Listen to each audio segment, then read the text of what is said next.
So thanks very much, Alex. I hope that little slip of the tongue where you referred to me as Sally wasn't some kind of weird premonition. So I want to tell you a bit about following the health of the 500,000 participants, because a big part of our job has been to really try and make this a prospective resource. And to make it a prospective resource involves linking all of the very broad range of data that you've started to hear about, that you're already working with and that you'll hear more about, through to prospectively ascertained health status. And how do we do that for 500,000 people? It certainly needs scale. So our aim is, of course, to identify a broad range of incident diseases and other health-related outcomes to subserve the needs of a very broad range of research studies. And there are traditionally a number of different approaches to this, but many cohorts have used active methods requiring participant re-engagement to find out about what's going on prospectively during the course of follow-up. And that's previously been done largely using face-to-face reassessments. More recently, using first postal and then web-based surveys, and certainly in our experience, using web-based surveys is a very rapid way of acquiring data and then providing it directly on to researchers, and many of you have been able to take advantage of that. It is, of course, prone to incomplete coverage and selective loss to follow-up, perhaps sometimes for the very interesting participants who you want to find more about, and that might be particularly the case for cognitive function, where those who have the least cognitive function and are the most likely to develop dementia will be the least likely to engage with these types of methods. Nonetheless, it's an extremely useful way of gathering types of data that you can't get from other sources. And I mean, another issue is that you may miss cases of disease emerging between assessments, and as memory declines with time, you have to do these things frequently or very carefully to be able to maximize the use of the information. Another way of gathering information is using passive methods via linkages to national health records, and that's what I'll focus on mainly today. And that means we can follow all participants, at least in the UK, without the need to re-engage them. We like to re-engage them, but we don't like to have to re-engage them.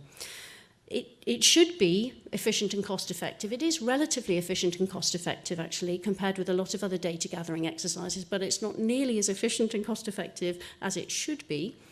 It does require or certainly benefit from broad consent at recruitment, which we have in UK Biobank. It relies on a universal healthcare system, and we should not underestimate the advantage we have in the UK in still having that.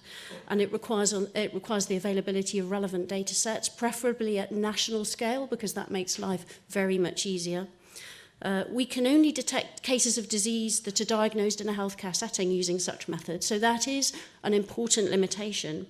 And the data need to be accurate and sufficiently detailed for research studies, and at the very least, we need to know how accurate they are and how detailed they are, so that we know for what they can be used.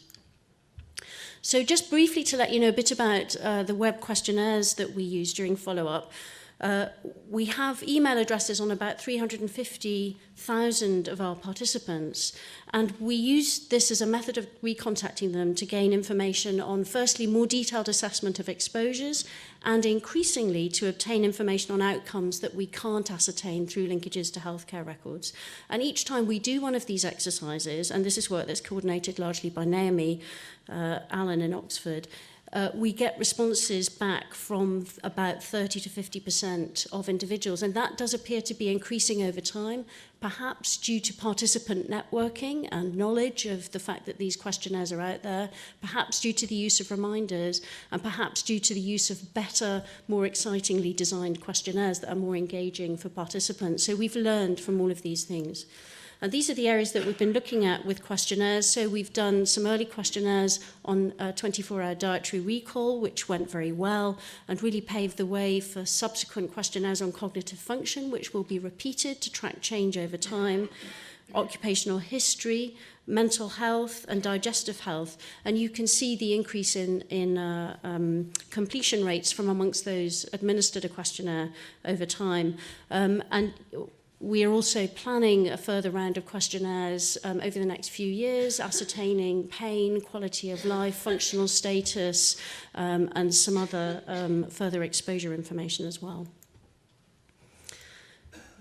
So in terms of following the health through record linkages, which is the passive follow-up method that we focus on, we are now in a position, after quite a few years of wading our way through the regulatory and bureaucratic quagmire that exists around the UK, to obtain regularly updated information on a wide range of diseases.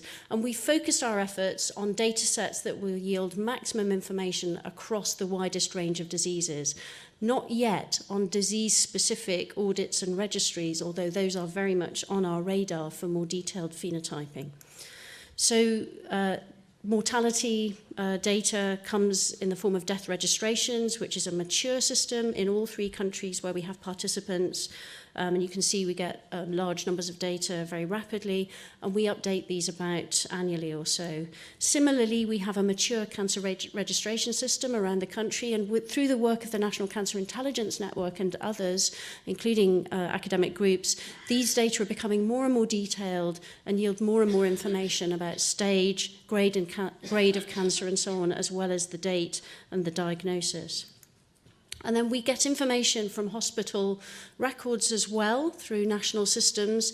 The outpatient episodes are not generally diagnostically coded. It's the inpatient episodes that yield the most information. So it's really about hospital admissions here. And that gives us information on thousands of cases of a whole range of different diseases, mainly incident diseases, but also some retrospective information about prevalent diseases before the time of recruitment. And then we have spent many years, as Alex alluded to, battling to try and obtain linkages to primary care data because there has not been a single national resource to obtain this information from in any of the countries. The most rapidly growing comprehensive resource is in Wales, which now has coverage of 80 to 90% of practices for all types of research and has a particular focus on obtaining information for us for UK Biobank. But you can see that that's a relatively small proportion of our population. And we've worked through system suppliers and various other software companies to get hold of the data that we have. We're absolutely intent on making sure that that coverage grows rapidly to much nearer 100%, and I'm very happy to discuss how that works with any of you offline if you're interested. So these are messy real-world data, and they're not collected primarily for research, and we know just from being clinicians or having worked with these data before, they're not 100% accurate. They're prone to some administrative errors, which by and large are rather small, and to some clinical errors, which tend to be a little larger.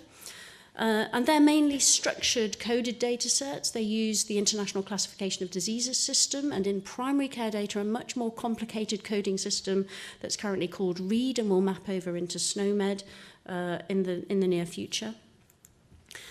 We've worked with these data as we pulled them in to try and make them as useful as we can for researchers, to try and make them available in as useful a format as possible. But we've also tried to make them available as quickly as possible. So those of you who have grappled with these data will have had to work hard with the early releases because we just made them available in the very messy, almost raw format that they came in, having performed some basic checks.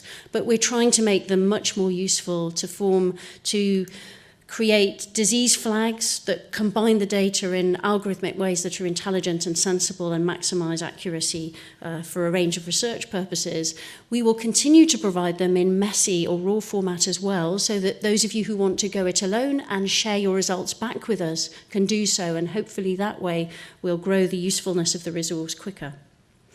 It's important for us also to consider the limitations and potential additional sources of data that we might pull in to enhance these structured data sets. So in terms of cancer, these are some of the numbers of the commoner cancers that were recorded in the cancer registries by the time of recruitment, or that we predict will occur during the course of follow-up, or indeed have observed during early follow-up. Going beyond the information in the registries, though, beyond that structured data, we've been working on the feasibility of obtaining additional information for subtyping cancer cases through regional linkages to such information as free text histopathology reports, digitized histopathology slides, and actually obtaining tumor specimens, which will be very interesting and helpful for a wide variety of cancer studies. And we've been working in particular with the universities of Newcastle and Leeds so far in this regard, but we hope to roll that out more widely as we learn how to do it. We've also been thinking about how to phenotype a wide range of non-cancer diseases. And one of the important things here is the role of primary care data purely in ascertaining the vast majority of the cases that are out there. So here you can see the numbers of prevalent diseases, new cases observed by 2016, and then cases predicted to occur over through to 2026 from the sources of data that we have across the entire cohort. Self-reported recruitment, hospital admissions, mainly prospective, and death registries, again, prospective ascertainment. Pretty chunky numbers, but we know that these will not capture all the cases. If we take the data that we have from primary care, which is for about half the cohort, and use that to extrapolate to what we'd expect to see across the entire cohort, you can see a substantial increase in the numbers, and that is particularly the case for conditions such as dementia, for example, where the numbers more than double. For conditions like chronic obstructive pulmonary disease and Parkinson's disease, similarly, the numbers for stroke increase by about another 50%, and the numbers for myocardial infarction, somewhat unsurprisingly, don't increase a great deal because we know most people with an MI will be admitted to hospital. So this is really important and helps us to focus our efforts, and this is just a handful of the conditions that we're keen on looking at. Understanding how accurate and how complete these records are is really important. Just to illustrate that briefly, for dementia, we can do some work based on published studies and understand that positive predictive values, to a large extent in published data, suggest that these routine sources give you decent accuracy, not perfect, but decent. And we can understand a bit about different subtypes as well, and this is true of other diseases too. So the positive predictive values are generally higher for Alzheimer's disease, for example, than they are for vascular dementia, which is in any case much harder to define, and there's much less agreement about how to do so. We've done some direct validation work as well within Biobank, and this is just one small example showing that the information that we're obtaining from direct validation in subsets of the cohort largely reflects what we found in the literature. So reasonable for dementia overall, good for Alzheimer's disease, not so good for vascular dementia. And we're doing similar studies across a range of different disorders and then providing that information to researchers so they can use the information that we give them in the context of its accuracy. So just to give you a flavour of what's coming and how we're making this available to researchers, here I've shown several conditions that we're looking at and trying to create these disease status algorithmic ready-to-use data fields within the data set, combining across the various sources of linked data. In green, I've shown the conditions for which we've got those disease algorithms already up and running and available for researchers, and they're being used already. In orange, I've shown the ones where we're just about ready to go. Our algorithms are advanced in preparation or ready to be released in the immediate future. And in red, I've shown the disorders that we're working on, but it's going to take us a little while before the algorithms are complete, and the time that will take varies. By the end of 2018, we think that things will look much more like this. They might look a bit better, but they should look at least as good as this, where we'll be releasing, at least for the data sets that don't include GP data, a lot more off-the-shelf algorithms. And then by the end of 2019, it should look a lot more like this, where we'll still be working on some conditions, but we'll have plugged most of the gaps for many that we've been working on for a while. But we'd like to move faster, and we'd like to appeal to the community to help us in that work so that we can really increase this and make it a very big, green, and complex slide that covers loads and loads of conditions. What about the research uses of the linked healthcare data? You've seen Naomi's slide, and I think that's a very useful summary of how the data are being used. We've seen a wide range of study types, mainly cross-sectional associations to start off with, not really using the prospective data, but it wasn't available. Large-scale genetic analyses have been common, and they have started now to use the healthcare data that we link to. The use of the healthcare data in prospective epidemiological analyses, as you saw from Naomi's work, has focused mainly on mortality, at least in terms of the highly cited publications, but increasingly we're seeing people now use cancer data and the hospital admissions data. So as we pull in the primary care data, we'll no doubt see more use of all of these. The extent of the use, I think, but this is anecdotal and we haven't done a formal analysis of this, depends on how long the data have been available to researchers, their pre-existing familiarity with the dataset and coding systems, the complexity of the dataset that we provide, and the numbers of disease cases and length of follow-up. So improving all of those will increase the speed and usefulness of the resource. We've seen that the use of prospectively ascertained deaths, cancers, and hospital admissions is definitely increasing, and this is particularly the case where we've provided off-the-shelf outcomes, so it certainly makes sense for us to continue to do that. Going beyond the linked coded data, from structured coded data to unstructured data, may well provide additional opportunities for phenotyping, as I've illustrated for cancer, but it might require many unstructured data sources, and it's very difficult to know how to prioritize these at the moment, and we certainly have to do a lot of pilot work in this regard. We could access, for example, regionally, free text of electronic records, but we can't do that nationally. Ditto for complex electrical signaling data, histopathology slide sets I've alluded to, and clinical imaging data. So obtaining these at national scale is certainly challenging, and then working out what the incremental value is really important to know what the trade-off is between depth and breadth in this regard. And it does need scalable approaches, crowdsourcing, perhaps the use of tools such as natural language processing, machine learning, and artificial intelligence to make these data as usable as possible. So, if you would like to help or make suggestions, this is your opportunity. Please get in touch with us around data linkages and algorithms. Please contact me. And if you have ideas or thoughts about web questionnaires, please contact Naomi. And thanks very much.